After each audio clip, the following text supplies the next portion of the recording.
Hello students, आज हम करेंगे इलस्ट्रेशन नंबर 41। ठीक है, हमें जर्नल एंट्रीज पास करनी है फोर फीचर से रिलेटेड और री इशू से रिलेटेड। और इसमें हमें तीन केसेस दिए हुए हैं, तीनों में हमें फोर फीचर और री इशू की एंट्री करनी है। ठीक है, तो हमें इसे केस टू केस समझेंगे। सबसे पहले फर्स्ट केस पढ़ते हैं। A limited forfeited 1000 shares of ₹10 each. A limited एक कंपनी है, वो 1000 शेयर्स फॉरफिट कर लेती है और एक शेयर का प्राइस रहता है ₹10। क्यों फॉरफिट कर दी है? क्योंकि जो फाइनल कॉल है उसका अमाउंट था ₹3, उसकी पेमेंट नहीं मिली। ठीक है, तो ए लिमिटेड ने 1000 शेयर्स फॉरफिट कर लिए क्योंकि फाइनल कॉल पर उन्हें ₹3 पर शेयर के हिसाब से पैसा नहीं मिला। अब क्या हुआ? Out of the forfeited shares, जो शेयर हमने फॉरफिट किए थे, कितने किए थे? 1000। 400 shares were reissued at ₹8 share as fully paid. अब जो 1000 शेयर हमने फॉरफिट किए से उसमें से 400 शेयर्स हमने री इशू कर दिए। और किस रेट पे किए हैं? वो किए हैं at rate of ₹8 per share. ठीक है, एज फुली पेड अप। ठीक है, अब इसकी जर्नल एंट्री करेंगे। पहले मैं लिखती हूँ यहाँ पे केस 1। ठीक है, केस 1 में भी हम पहले फोर फीचर की एंट्री करेंगे। तो फोर फीचर की जब हम एंट्री करते हैं तो शेयर कैपिटल अकाउंट को हम डेबिट करते हैं। ठीक है, अब देखो, शेयर कैपिटल अकाउंट को जो डेबिट करना है वो उतने अमाउंट से होगा जितने शेयर्स हमने फॉरफिट किए हैं इनटू अमाउंट कॉल्ड अप। जितना पैसा कंपनी कॉल कर चुकी थी उस शेयर पे, तो कंपनी पूरा ₹10 कॉल कर चुकी थी, तो 1000 इंटू 10, ये आ गया 10,000। ये आ गया आपका शेयर कैपिटल अकाउंट में। उसके बाद आप यहाँ पे लिखेंगे टू शेयर फाइनल कॉल। इसमें वो अमाउंट आएगा जो आपने पे नहीं किया। ठीक है, तो इन 1000 शेयर पे हमने ₹3 के रेट पे फाइनल कॉल पे नहीं की। ठीक है, बाकी तो पूरा पैसा पे हो चुका था, इसलिए जो पैसा हमने पे किया है वो कितना बचा? देखो, ₹10 में से ₹3 आपने पे नहीं किए, इसका मतलब ₹7 आप पे कर चुके हैं। ठीक है, तो शेयर फोर फीचर में आ जाएगा ये अमाउंट। नंबर ऑफ शेयर कितने हैं? 1000, मतलब 1000 शेयर पे हम ₹7 के रेट से पेमेंट कर चुके हैं, तो 7000 आ जाएगा हमारा शेयर फोर फीचर अकाउंट में। नरेशन हम इसके लिखेंगे फोर फीचर ऑफ 1000 शेयर्स, कि हमने यहाँ पे 1000 शेयर्स फॉरफिट कर लिए हैं। ठीक है, अब हम चलेंगे अपनी नेक्स्ट एंट्री पे। ये तो फॉरफिट हो गए। अब इन्हें री इशू के लिए हम जो एंट्री करेंगे वो होगी bank account debit to share capital account. ठीक है, यहाँ पे बैंक अकाउंट को डेबिट किया क्योंकि जब री इशू करेंगे तो हमारे बैंक में पैसा आएगा। पैसा कितना आएगा उसके लिए हमें देखना है हमने कितने शेयर्स री इशू किए थे। तो 400 शेयर्स हमने री इशू किए हैं। किस रेट पे? ₹8 पर शेयर। ठीक है, मतलब टोटल हमें पूरा पैसा ₹8 के हिसाब से मिलेगा। ठीक है, टू शेयर कैपिटल अकाउंट। अब देखो, शेयर कैपिटल अकाउंट में आएगा फुल अमाउंट। कौन सा फुल अमाउंट? जो शेयर की ओरिजिनल वैल्यू थी, तो 400 इंटू 10। ठीक है, यहाँ पे आ गया 4000, इधर आ गया 3200। अब जो ये 800 का डिफरेंस है ये हम कवर करेंगे कहाँ से? शेयर फोर फीचर अकाउंट से। कंपनी के लिए तो लॉस है कि जो चीज़ ₹10 की थी वो अब री इशू करके ₹8 की गई है, तो जो ₹2 का नुकसान है वो हम शेयर फोर फीचर अकाउंट से रिकवर कर लेंगे। ठीक है, अब देखो, इसमें अब जो समझने वाला पॉइंट है वो ये है कि कंपनी 1000 शेयर फॉरफिट करती है लेकिन री इशू करती है 400। ठीक है, तो जो फोर फीचर का बैलेंस है यहाँ पे जो 800 आया है। अब कई बार कन्फ्यूजन ये होता है कि स्टूडेंट सोचते हैं कि जो शेयर फोर फीचर का बैलेंस है ये पूरे का पूरा कैपिटल रिजर्व में ट्रांसफ़र हो जाएगा, या फिर ये उतना होगा। सॉरी, ये जो 7000 है शेयर फोर फीचर का बैलेंस, अब हम क्या करेंगे, इस 7000 में से 800 माइनस कर देंगे जो हमने यहाँ पे यूज़ कर लिया, और बाकी बचा हुआ 6200 सीधे कैपिटल रिजर्व में ट्रांसफ़र कर देंगे। ठीक है, जनरली आप ये सोचेंगे, लेकिन ये सोचना गलत है, ठीक है। क्यों? क्योंकि जितने शेयर्स हमने री इशू किए हैं, अब यहाँ पे ये जो शेयर फॉरफीचर का बैलेंस है ना, ये पूरे 1000 शेयर पे है कि 1000 शेयर फॉरफिट किए तो आपको 7000 मिले, ठीक है। अगर 1 होता तो होता 7000 अपॉन 1000, और यहाँ पे सिर्फ 400 शेयर्स री इशू हुए हैं। तो हम ये चेक करेंगे कि अगर 400 शेयर्स री इशू हुए हैं तो 400 शेयर पे फॉरफीचर का बैलेंस कितना होता, ठीक है। अब देखो, अगर 400 शेयर्स हुए होते तो यहाँ पे बैलेंस होता 2800, ठीक है। तो ये आता हमारा 400 शेयर्स पे शेयर फॉरफीचर का बैलेंस। इसमें से मैंने 800 यूज़ कर लिए हैं रीइशू करते टाइम। इसका मतलब मेरे शेयर फॉरफीचर में जो 2000 रुपीज़ बचे हैं, मेरे पास इन्हीं को ही कैपिटल रिजर्व में ट्रांसफ़र करने का राइट है। दूसरा मतलब ये भी हम सोच सकते हैं कि जो शेयर से री इशू नहीं हुए उन पे जो फॉरफीचर का प्रॉफिट हमने कमाया है उसे कैपिटल रिजर्व में ट्रांसफ़र नहीं करेंगे। एक बार हम री इशू करेंगे, फिर जो पैसा बचेगा तब उसे ही कैपिटल रिजर्व में ट्रांसफ़र करेंगे। अब यहाँ पे 400 शेयर्स थे, सिर्फ यही री इशू हुए, तो हमें चेक करना है इन 400 शेयर पे फॉरफीचर अमाउंट कितना था। वो था मेरा 2800, और इसमें से मैंने 800 यूज़ कर लिया जब मैंने री इशू किया इन्हीं शेयर्स को, तो बचा हुआ 2000 ही ट्रांसफ़र होगा कैपिटल रिजर्व में, ठीक है। अब मैं इसकी जर्नल एंट्री कर देती हूँ। जर्नल एंट्री होगी कि हम शेयर फॉरफीचर का बैलेंस ट्रांसफ़र कर रहे हैं किसमें, कैपिटल रिजर्व में, ठीक है। तो मैं यहाँ एंट्री करूँगी share forfeiture account debited to capital reserve account.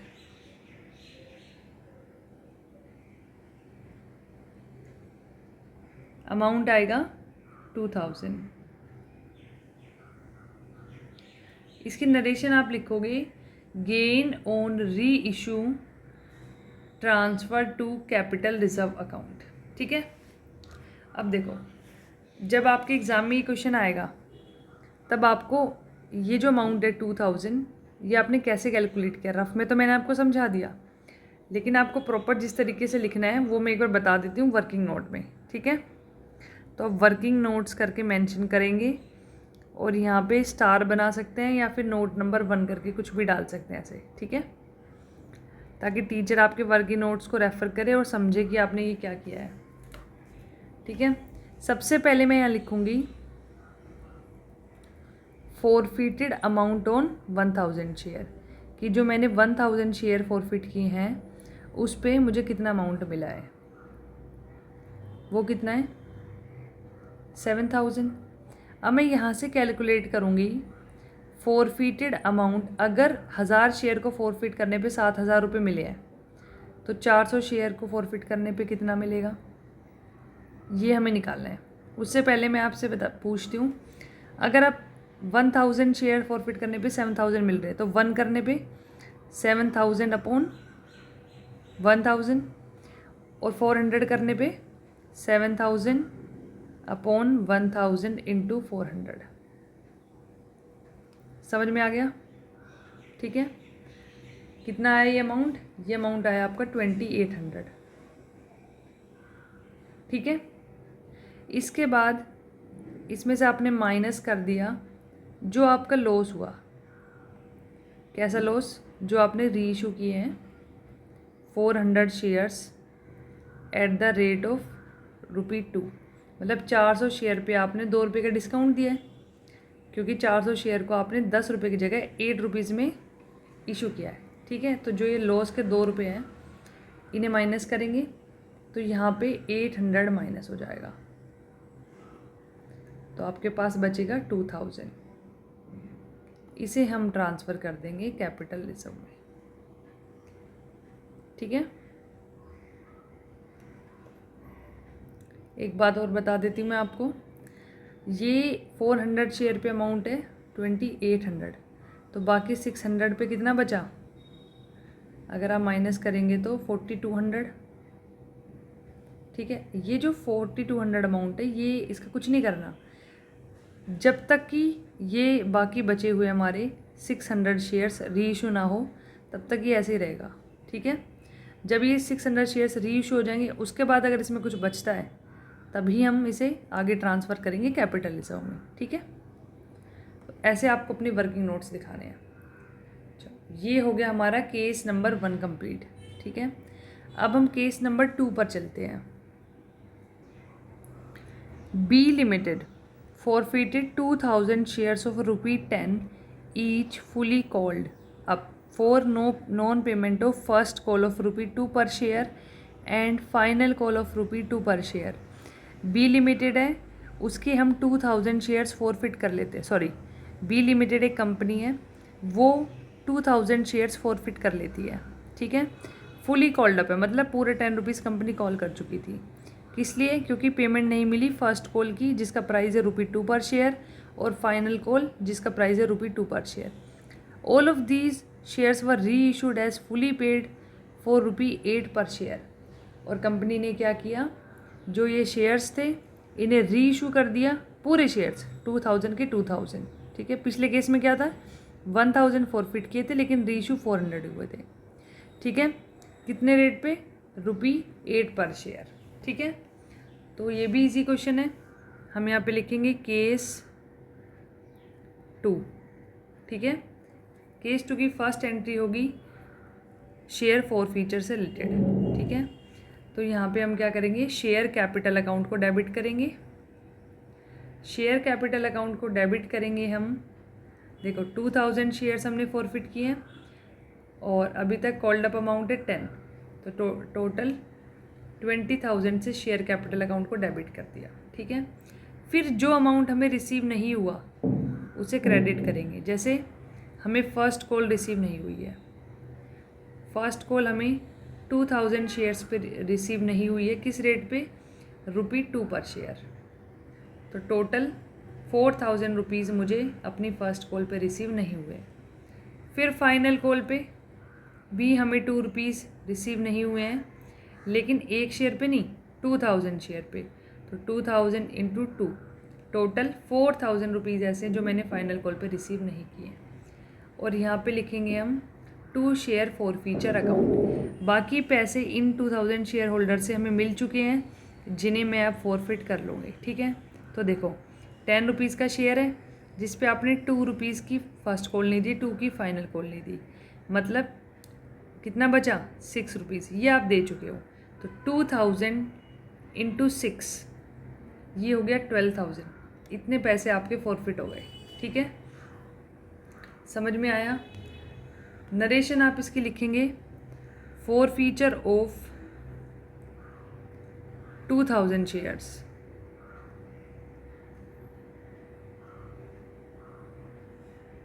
ठीक है। अब इसके बाद हम जो एंट्री करेंगे वो करेंगे री इशू करने की, ठीक है। री इशू कितने कर रहे हैं हम? पूरे के पूरे 2000 शेयर्स, ठीक है। तो जब री इशू करेंगे तो हमारे बैंक में बैलेंस आएगा, बैंक अकाउंट को हम डेबिट करेंगे। अब देखो कितना पैसा आएगा, 2000 शेयर्स को हम at the rate of ₹8 per share री इशू कर रहे हैं, ठीक है।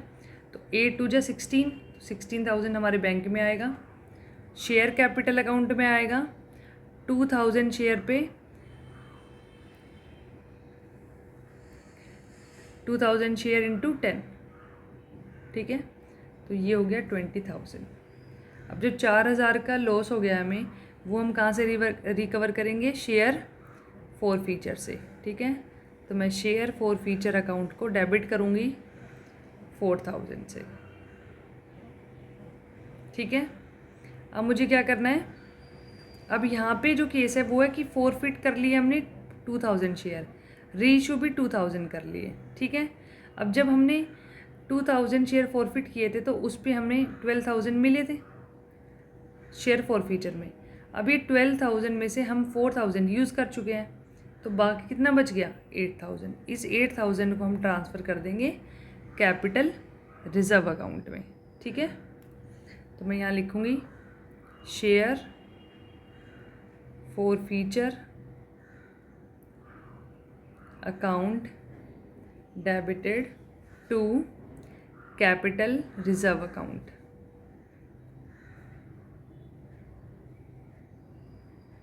ठीक है, कितना अमाउंट? 8000। समझ में आ गया? ये हो गया मेरा केस 2 कंप्लीट। ठीक है,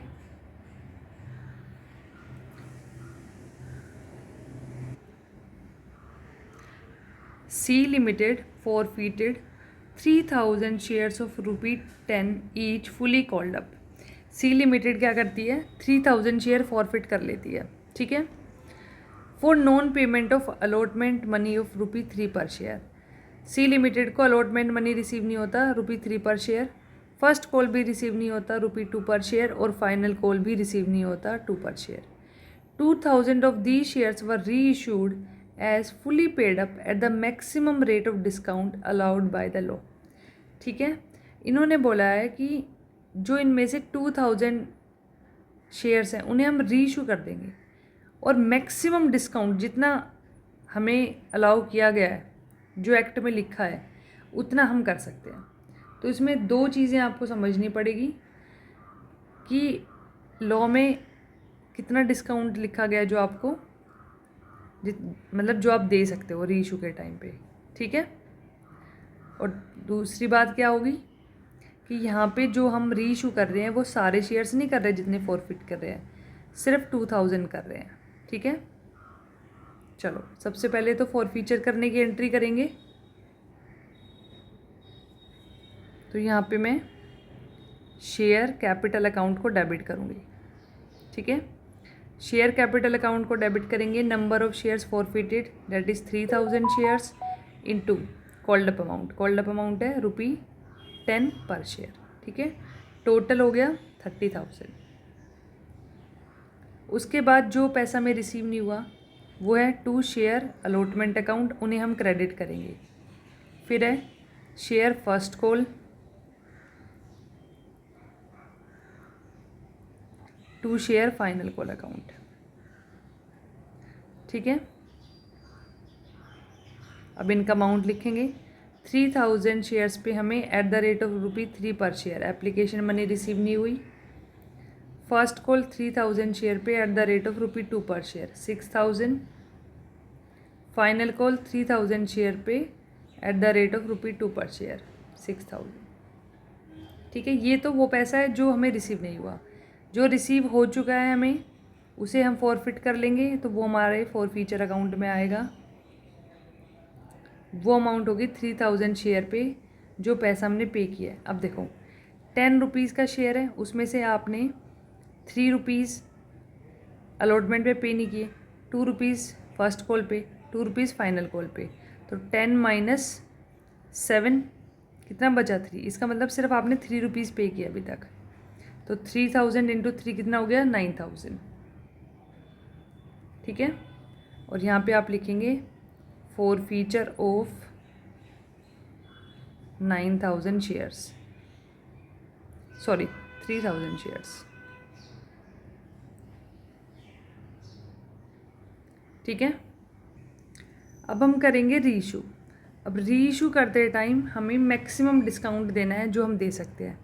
तो वो जो मैक्सिमम डिस्काउंट हमें ये सोचना है कि कितना होगा। ठीक है, मैक्सिमम अमाउंट उतना होगा जितना हमारे शेयर फॉरफीचर में बैलेंस है। ठीक है, अब आप ये कहोगे कि शेयर फॉरफीचर में तो 9000 बैलेंस है, तो क्या हम 9000 का डिस्काउंट देंगे? नहीं, हमें कैलकुलेट करना है कि हम री इशू कर रहे हैं 2000 शेयर, कि 2000 शेयर्स जो हम री इशू कर रहे हैं उन पे फॉरफिटेड अमाउंट कितना है। ठीक है, जैसे हमने फर्स्ट केस में किया था। देखो, अगर आपने अभी आपने कितने शेयर्स फॉरफिट किए? Total 3000 shares. उस पे आपको फॉरफीचर अमाउंट में आपके पास पैसा है 9000। ठीक है, अगर आप 1 शेयर फॉरफिट करते तो आपके पास आता 9000 डिवाइड बाई 3000। लेकिन आप अगर यहाँ पे री इशू कर रहे 2000 शेयर्स और मैं 2000 शेयर पे कैलकुलेट करूँ फॉरफिटेड अमाउंट, तो वो आएगा 9000 अपॉन 3000 इंटू 2000। ठीक है, तो आपके पास बैलेंस है 6000 का शेयर फॉरफीचर अकाउंट में। ठीक है, एक तो ये बात हो गई। दूसरा, ये जो 2000 शेयर्स हैं जो फॉरफिट हुए हैं, सॉरी जो री इशू हो रहे हैं, इन पे हमें सिर्फ एप्लीकेशन मनी मिली है जो कि है 6000 रुपीज़ की। सिंपल अगर आप सोचे तो मतलब जो हम डिस्काउंट दे सकते वो इतना ही दे सकते, 6000 तक मैक्सिमम, इसके अलावा तो नहीं दे सकते, ये प्रोविज़न है। तो यहाँ पे हम शेयर फॉर फीचर में लिखेंगे 6000, ठीक है। और बैंक अकाउंट में लिखेंगे जो हमारा बैलेंस है, देखो 10 रुपीज़ का शेयर है, 3 रुपीज़ हमें एप्लीकेशन पे पर शेयर मिल गया था, तो टोटल हम उसे 7 रुपीज़ में रीइशू कर देंगे, ठीक है। तो यहाँ पे मैं 2000 शेयर्स रीइशू कर रही हूँ 7 रुपीज़ के रेट पे, टोटल 14,000 हो गया, ठीक है। To share capital account, share capital account में हमेशा ओरिजिनल अमाउंट आएगी, वो है 2000 शेयर इंटू 10 रुपीज़, ठीक है। ये हो गया 20,000। नरेशन आप लिखेंगे री इशू ऑफ 2000 शेयर्स एट ₹7 पर शेयर, सिंपल। इसके लिए आप एक स्टार नोट लिख सकते हैं, ठीक है। अब देखो यहाँ पे तो 6000 ही था हमारे फॉर फ्यूचर अकाउंट में बैलेंस, और यही हमने यूज़ कर लिया पूरे का पूरा, तो कैपिटल रिजर्व में जाने के लिए तो कुछ बचा ही नहीं, तो कैपिटल रिजर्व की एंट्री नहीं होगी, ठीक है। बस यही चीज़ें हमें ध्यान रखनी है अपने फाइनल एग्ज़ाम के लिए भी। आई होप आपको क्वेश्चन समझ में आया होगा, ठीक है। Thank you.